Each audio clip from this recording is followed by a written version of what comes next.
చూడమ్మా, ఏళ్ళు రాగానే సరిపోదు. పిల్లల్ని కనగానే తల్లివి కావు. వాళ్ళని కంటికి రెప్పలా కాపాడుకోవాలి. కటింగ్ లేపు. నీకే జీవితంలో ఏ టు జెడ్ అన్ని అనుభవించావు. అది కాదు. పాపం ఈ పసికందు ఏం అనుభవించిందని అలా నిర్లక్ష్యంగా రోడ్డు మీద వదిలేశావు. నా మాట విను. విన్నాను. భూమికి కొండలు భారం కాదు, తీగకి కాయలు భారం కాదు, తల్లికి బిడ్డ భారం కాదు, కాకూడదు, కారాదు. బాబు, ఈ పాప మా పాప. సమయానికి వచ్చి దేవుళ్ళ కాపాడావు.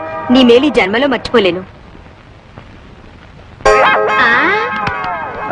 ఏంటి, నీ కంటికి నేను బిడ్డల తల్లిలా కనబడుతున్నానా? నేను జీవితంలో ఏ టు జెడ్ అన్ని అనుభవించేసిందనిలా ఉన్నానా? అది భూమికి కొండలు భారం కాదు, తీగకు కాయలు భారం కాదు అంటూ భారీ భారీ డైలాగులతో లెక్చర్ కొడుతున్నావా? నేనన్నది. పైగా కట్టింగులు కొడుతున్నానంటావా? కన్నె పిల్లని పిల్లల తల్లిలా కనబడుతున్నానా నీకు? అంటే నీకు ఇంకా పెళ్లి కాలేదా?